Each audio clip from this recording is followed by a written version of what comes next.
2014년 성탄절을 맞이하면서 많은 생각을 했습니다. 이 시대에 하나님께서 우리에게 주신다면 어떤 말씀을 주실까? 특별히 2030 세대를 삼포 세대라고 합니다. 얼마 전까지 있었죠. 연애 포기, 결혼 포기, 출산 포기. 통계에 의하면 혹시 뉴스를 보신 분은 아시겠습니다만은 작년 결혼율이 많이 떨어졌다고 하죠. 1990년대 이후 지금 처음 가장 낮은 수치라고 하는데요. 이 3포 세대가 어느 날 4포 세대가 되더라고요. 연애 포기, 결혼 포기, 출산 포기, 그리고 인간관계 포기. 인간관계 포기는 직장 생활을 하기가 어려워지기 때문에 사람을 만나는 것이 부담스러워지는, 어머니 아버지에게 용돈 받아서 친구들하고 밥 먹기도 부담스러워지는 세대가 되어버렸다는 거죠.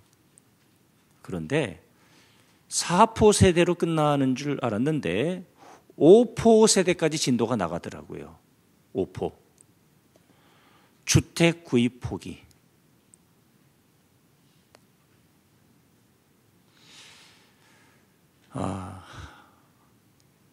이게 말입니다.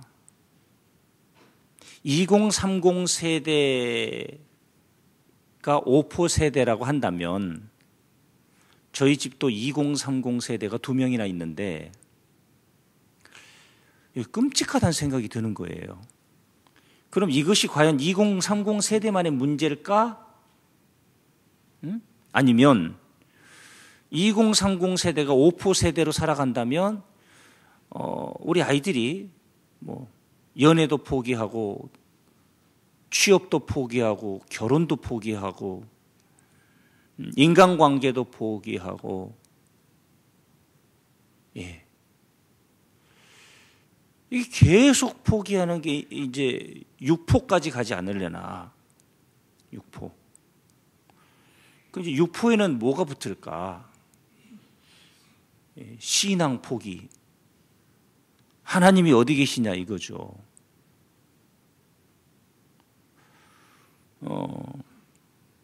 어떤 분이 자식이 모 전문대학원, 의학전문대학원, 법학전문대학원이라고 말씀드리지 않겠습니다만은 모 전문대학원에 가서 공부를 하고 싶다 했더니 그분의 어머니 아버지가 단호하게 말씀드렸답니다. 여기까지다. 내가 이것까지 뒷바라지 해주면 내 노후 대책은 아무것도 준비되어 있는 게 없다. 난 할 수 없다. 어떻게 보면 굉장히 진지하시고 진솔하시고 지혜로운 분이라고 제가 생각을 들어요. 우리 자녀들이 살아가는 세상들을 생각해 보면 이제는 거의 코알라처럼 부모 옆에 딱 붙어서 말입니다. 살아가는 세대가 되었다고 할 때 노동의 종말이라는 책에서 이미 세대의 변화는 노동 인구의 급감을 예상하고 있었습니다.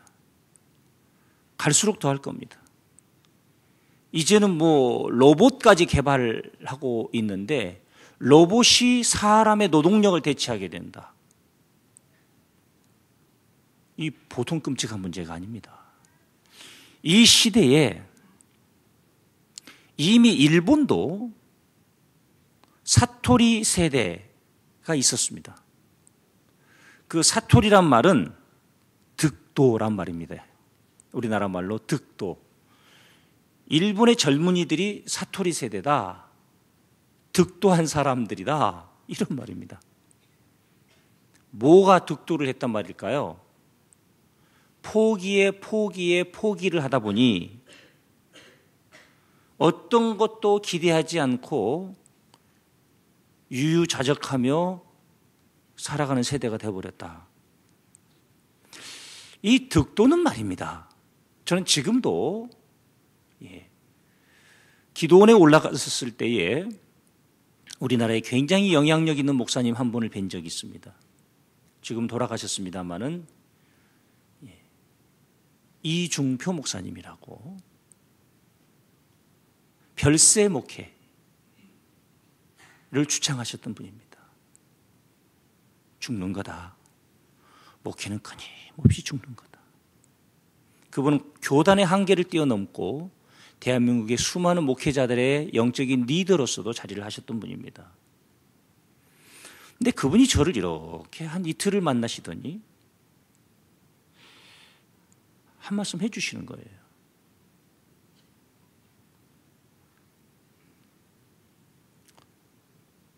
목사 흉내 내지 말고 당돌하게 30대를 보내라. 지금부터 목사 흉내 내고 할렐루야, 목사님 안녕하십니까? 집사님 주의 은혜가 집사님의 가정에 늘 함께 하시기를 주 예수 그리스도 이름으로 축복합니다. 할렐루야, 할렐루야, 할렐루야. 제가 뭐 이랬던 사람은 아니지만 그분 보시기에 이미 벌써 30대에 목사 냄새가 나버렸다는 얘기는 나쁜 얘기라고 생각할 수는 없지만 너무 굳어져 버린 것이 아닌가 하는 생각을 그분이 하셨던 것 같아요. 그래서 그 기도원에 있는 동안 그렇게 거울이 바지더라고요. 그 영적인 거목의 눈에 나는 어떻게 비쳤을까? 정말 그래서 그런 걸까? 아니면 진정어린 충고를 해주신 것일까? 2030 세대가 사토리 세대가 되었다. 말이 안 되는 얘기입니다. 그들이 무슨 득도를 합니까? 도전하고 깨어지고, 도전하고 넘어지고, 넘어지고 다시 일어서고, 예? 기성세대를 향하여 손가락질하고, 불지르고 싶고, 세상이 그러면 안 된다는 당당함을 가지고 살아가야 할 세대들이 무엇 때문에 많은 것을 포기하고 살아가고 있는지 알 수 없습니다. 이러한 각박한 삶의 현실 속에서 우리 청년들을 바라보며 그러한 자녀들을 바라보는 부모의 입장에서 2014년 성탄절은 어떤 의미일까요? 이런 각박한 삶 속에서 자신의 삶을 바라보는 네 가지 관점이 있습니다. 첫 번째 관점은요, 현재 자신의 삶의 자리에 불만족하며 미래에도 어떤 소망도 없는 사람, 사토리 세대라고 볼 수 있겠죠. 자기 스스로가 지금 네 가지 관점, 자기 자신의 삶을 바라보는 네 가지 관점에서 몇 번째 관점의 소유자인지를 한번 점검해 보시죠. 두 번째 관점입니다. 현재에 불만족하며 미래에 대한 소망만 있는 사람. 무지개형입니다. 끊임없이 무지개를 잡으러 다니는 거예요. 의외로 크리스천들 중에 이 두 번째 관점을 가지고 자기 자신의 인생을 바라보는 사람들이 많이 있어요. 세 번째 관점입니다. 현재에만 만족하며 미래에 대한 소망이 없는 사람. 그래서 그런 분들은 가끔 이런 얘기도 해요. 우리 아이들을 아동바동하게 키우고 싶지 않대. 그냥 평범하게 키우고 싶대. 그리고 자기는 현재의 삶에 그냥 만족해서가 아니라 만족하고 미래에 어떤 기대도 하지 않고 살아간대. 글쎄요. 이게 과연 성서가 말하고 있는 기독교적 세계관일까요? 네 번째입니다. 현재에 만족하며 미래에 대한 소망이 있는 사람. 그런데 지금 2030 세대, 54 세대를 향해서 현재에 만족하라고 말할 수 있을까요? 만족해야죠. 만족하지 않는다고 해서 달라질 게 하나도 없는데, 현재가 불만족스럽다고 해서 미래의 소망까지 저당 잡히고 살아간다면 예수 그리스도는 우리에게 어떤 의미인가요? 성서는 분명히 임마누엘, 예수님의 이름이라고 했습니다. 예수님의 이름이다. 이것은 예수님의 이름이다. 그 의미는 하나님이 우리와 함께 계신다. 지금 계신 겁니다. 그럼 이런 질문이 생길 수 있죠. 하나님이 우리와 함께 계시는데 왜 이렇게 오포 세대가 늘고 지난 1년 동안 내 삶에는 이런 어려움이 있었고 하나님이 함께 하신다는 게 도대체 뭐냐 우리의 삶에. 예. 많은 사람들이 신앙생활을 하면서 아주 기본적이면서 아주 본질적인 것을 놓치고 살아가는 분들이 있습니다. 그것이 뭐냐면 하나님이 미래의 나의 소망에 함께 하실 거라고 하는 사실을 믿는 거죠. 믿으십니까? 다 잘 될 거라고 믿으시죠? 자녀들을 생각하면 기대감도 있고요. 빨리 나이를 먹었으면 좋겠고요. 예, 나쁜 건 아닙니다. 성서는 우리에게 미래를 비관적으로 전망하면서 살아가라고 말하고 있지 않습니다. 그런데 신앙이 좋다라고 하는 분들 중에서 의외로 지금 현재를 바라보는 관점이, 현재를 이해하는 관점이 임마누엘의 신앙이 되지 못한 채 살아가고 있는 분들을 제가 많이 본 겁니다. 언젠가도 말씀드렸다시피 오늘의 고통은 내가 언젠가 잘못 보낸 시간의 결과물이다. 원하는 것을 얻지 못했다면 지불해야 될 희생이 남아있는 것이다. 주중에 토론토에 있는 굉장히 영향력 있는 대학에서 박사 과정을 끝내고 논문을 쓰고 있는 우리 교회 청년 가정을 신방을 했습니다. 공부 되게 어렵습니다. 이 토론토 대학이 세계 25위권 왔다 갔다 하기 때문에 동양인이 가서 거기서 박사 학위를 받는다는 것은 대단히 어려운 일입니다. 우리 학교 총장님을 지내셨던 분도 토론토 대학 낙스 칼리지에서 역사학으로 교회사로 박사학위를 받아가지고 오셨는데 제가 그 토론토 대학의 학위 수여식에 가봤는데요. 그렇게 수평적인 리더십을 가지고 있는 학교가 학위 수여식만큼은 그 카리스마에 배이겠더라고요. 제가 배요.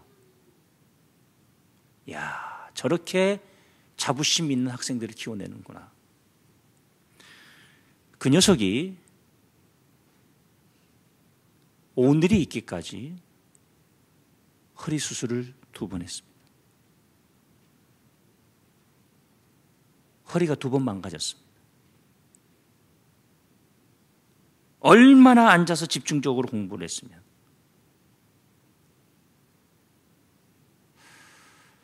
저도 그분이 오셔서 책을 쓰다가 막 책을 이 창작 활동이라고 하면 좀 거창하고 막 하다 보니까 그분이 오실 때가 있어요. 막 이게 그분이. 그래서 하루에 뭐 6시간, 7시간을 며칠을 작업을 하고 났더니 앉았다 딱 일어났는데 하더라고요.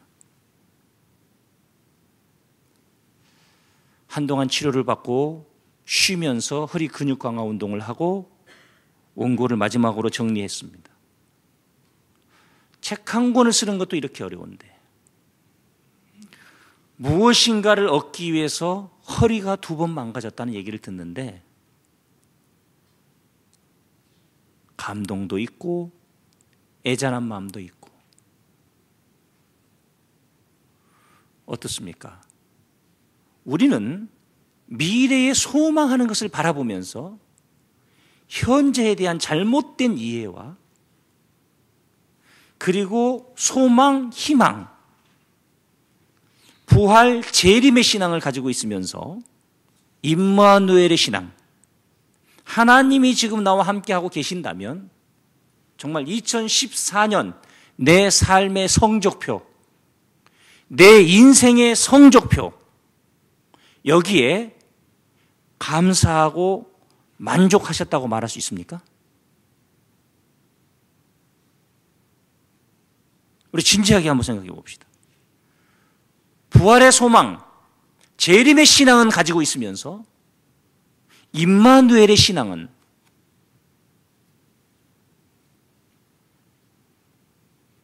오늘 삶의 현 주소, 상황, 만남,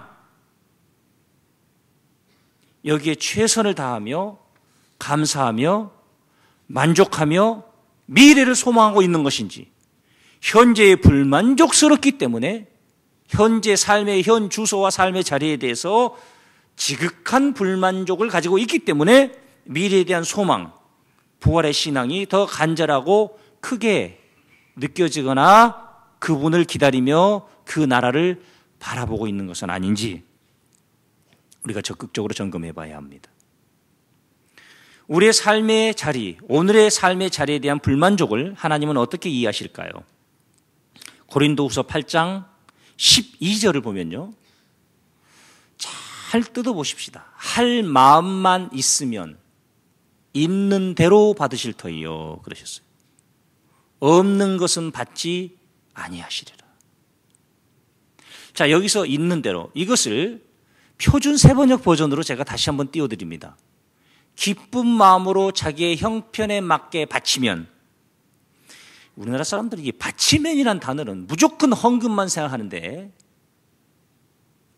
기쁜 마음으로 자기의 형편에 맞게 바치면, 드리면, 이런 얘기 나오면 마음을 철커덕 닫아요. 사실 물질을 바치는 것은 사랑을 바치는 것의 일부 표현입니다. 전 중요하지 않다고 말하지 않습니다. 아주 중요합니다. 아주 중요합니다. 그런데 기쁜 마음으로 해요. 기쁜 마음으로.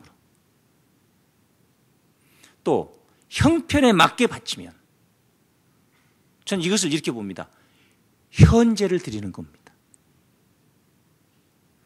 내 삶의 지금을 드리는 거예요.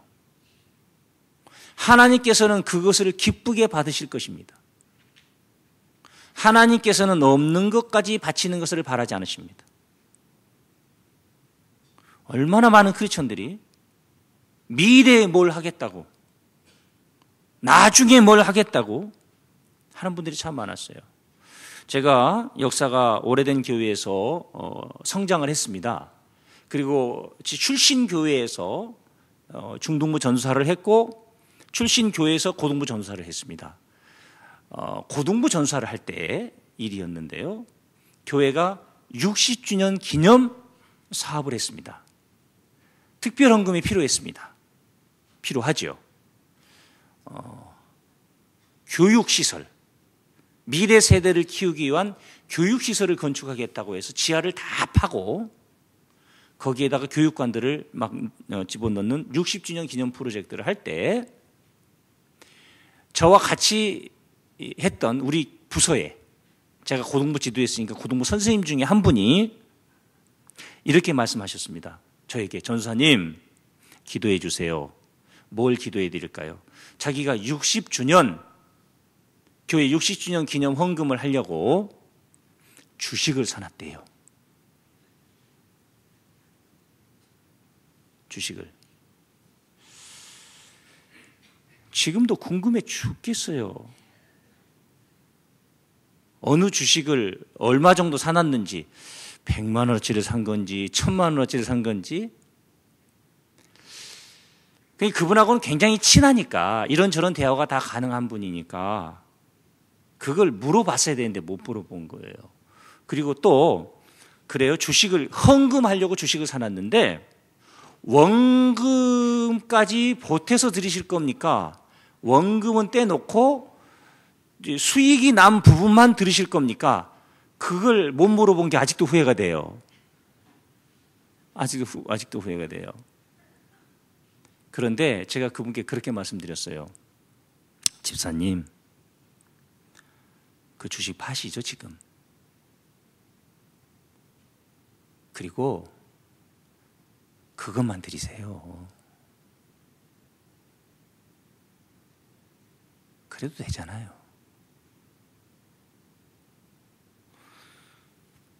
우리는 무엇을 하든지 우리의 마음에 기쁜 마음으로 라는 얘기는 기쁠 때만 드리란 얘기가 아닙니다. 어떻게 우리의 삶이 매일 기쁩니까? 우리의 마음을 하나님을 향한 최고의 가치와 기쁨에 두는 거죠. 기쁠 땐 하고 기쁘지 않을 땐 안 하고, 기쁠 땐 애들한테 밥 차려주고 기분 나쁠 때는 니들이 알아서 먹고 가라 그러고. 그런 엄마들이 있어요. 물론 1년에 한두 번 있는 일이지만 우리는 스스로 이 말씀 앞에서 하나님께서는 없는 것까지 바치는 것을 바라지 않으십니다 라고 하셨어요. 무슨 얘기를 할까요? 오늘 형편에 맞게 기쁜 마음으로 바치려면 현재에 대한 감사, 지금 삶의 자리에 대한 만족이 없이는 죽었다 깨어나도 안 되는 일입니다. 그렇지 않습니까? 얼마나 많은 사람들이 미래의 나의 삶에 역사하실 하나님을 기대하는데 오늘 함께 하시고 역사하신 하나님은 못 만나고 있어요.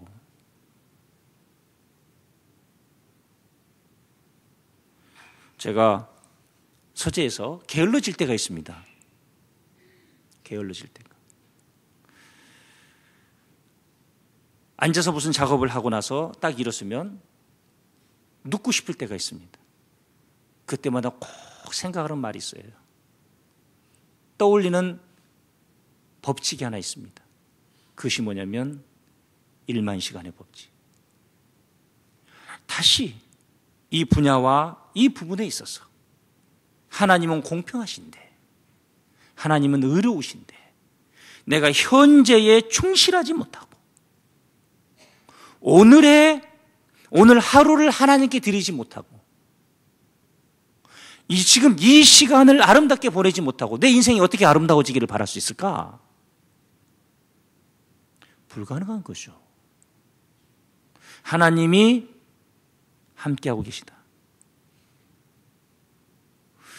지금 할 수 있는 일을 하세요. 가장 작은 일이라도 하는 겁니다. 2030, 5포 세대. 아니요. 이 일을 찾으세요. 원하는 일을 찾지 마시고 작은 일이라도 찾으세요.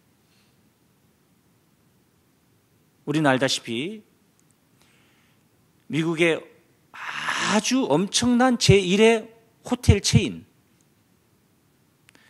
시골의 호텔 몇 개 안 되는 홀리데이 인 호텔에 청소부로 들어갔던 사람이 매니저가 되었고, 그 시골에서 매니저로서 일을 했던 사람이 어느 날 한 노 부부가 밤에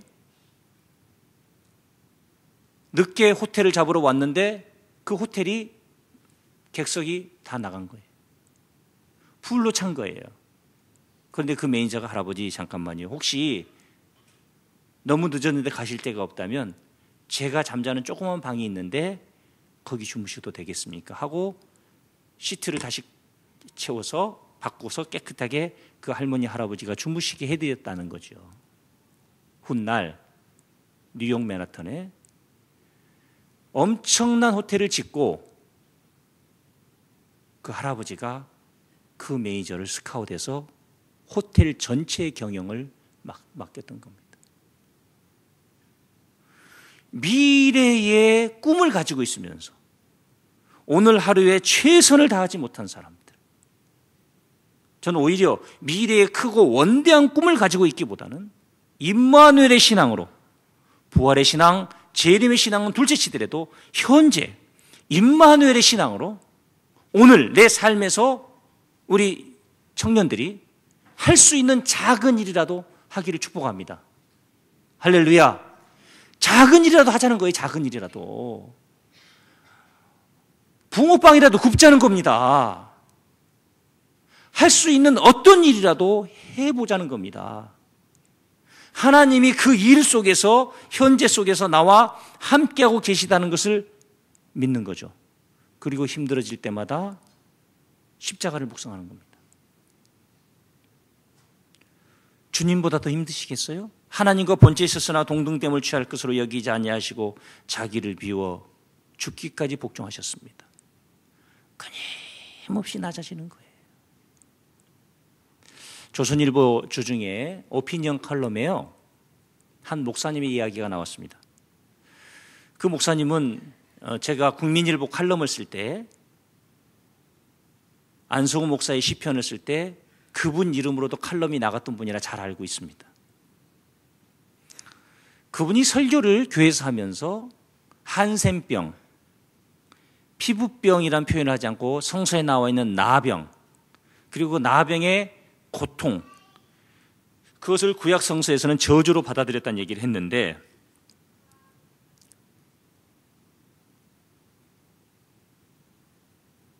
협회에서 전화가 왔습니다. 어떻게 그런 단어를 쓸 수 있느냐. 이 전화를 다이렉트로 받은 목사님이 얼마나 괴롭겠어요. 그래서 단어 하나만 보지 말고 설교 전체를 다시 들어봐라. 설교를 전체 속에서 이해를 해달라. 그리고 본인도 들어봤는데 오해받을 만한 그분들의 인권이나 그분들을 존중하지 않고 쓴 거칠은 표현이 본인도 없다고 생각했는데 되게 속상하시더래요. 되게 속상하시더래요. 그런데 교회를 왔는데 성탄절에는 꼭 별이 하나 있죠. 저게 예수별입니다. 그 별을 딱 보는 순간 저 별이 인간의 몸을 입고 이 땅에 오셨는데, 하나님도 종이 되셔서 오셨는데 내가 그만한 일로 뭐 마음이 상하나.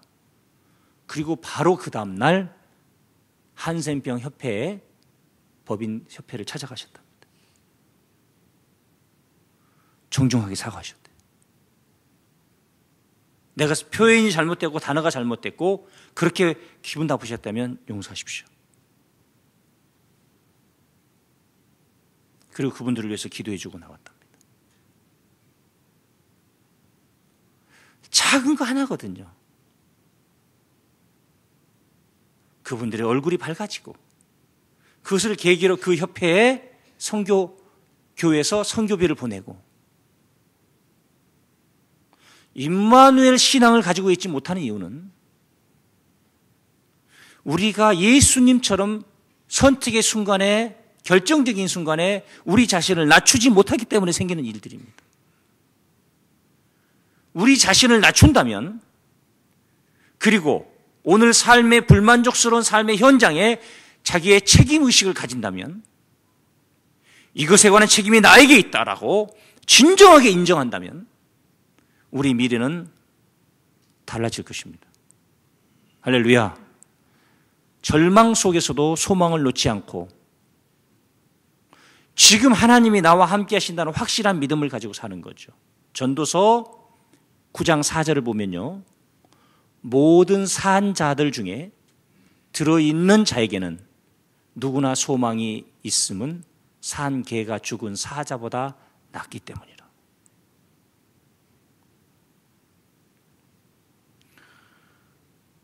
얼마나 많은 크리스천들이 죽은 사자를 부러워하며 사는지 모르겠습니다.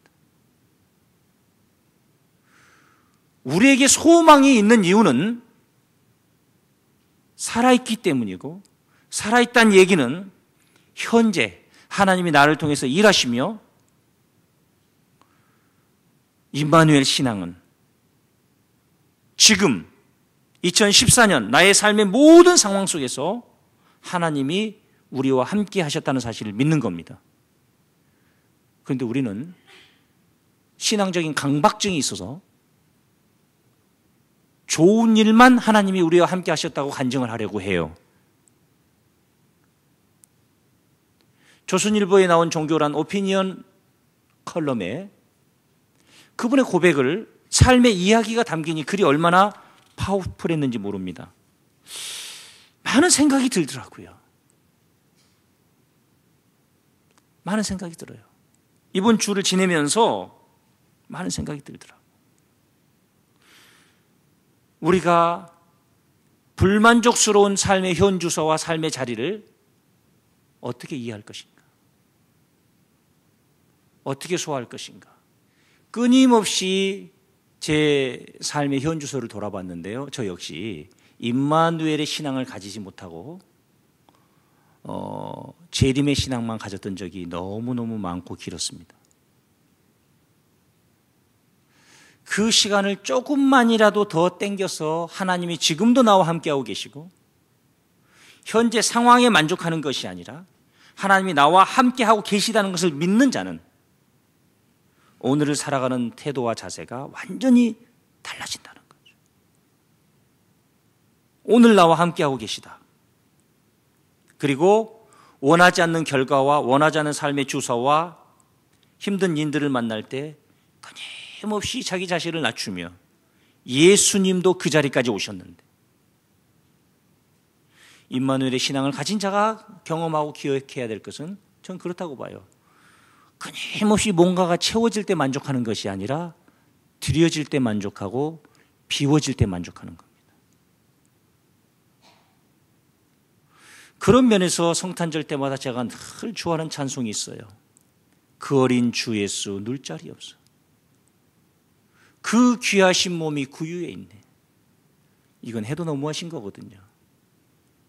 사람도 그렇게 태어난 사람이 없을 텐데. 하나님이 예수님이 오실 자리를 섭리 안에 있다고 우리가 믿을 때 해도 너무하는 거거든요.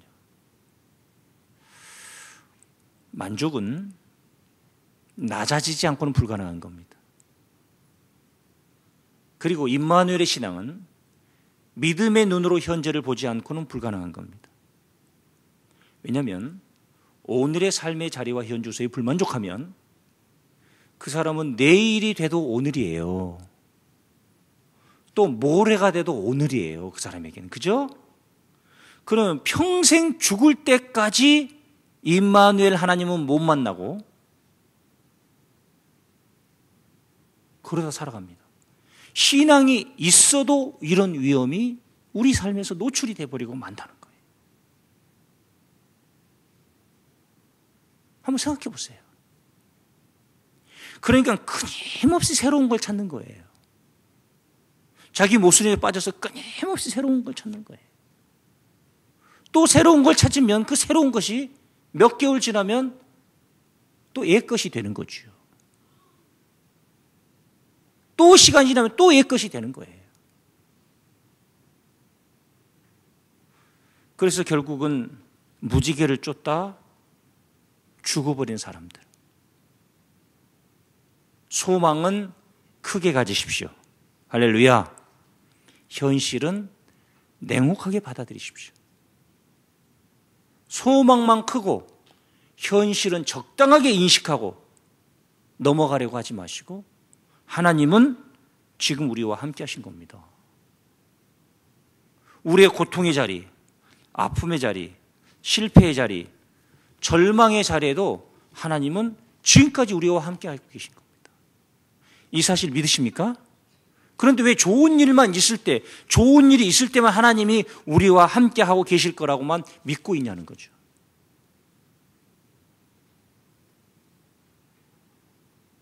어찌하여 내 인생이 개 같은 인생이라고 생각하냐는 거지. 뭘 바라볼 때? 죽은 사자 바라보면서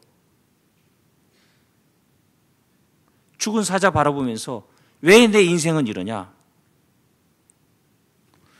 누가 그 사람 옆에 함께 할 수 있겠습니까? 누가 그 사람을 통해서 예수님의 형상을 발견할 수 있겠습니까? 누구도 그 사람 주위에, 그 사람 옆에 갈 수가 없습니다. 우리는 진지하게 이번 성탄절을 맞이해서 임마누엘의 신앙으로 현재를 바라보는 올바른 눈, 하나님은 지금까지 우리와 함께 하신 겁니다. 우리가 원하지 않는 삶이어도 하나님이 우리가 원하지 않는 삶이어도, 하나님이 우리가 원하지 않는 삶이어도 지금 그 자리에 우리와 함께하고 계셨던 겁니다.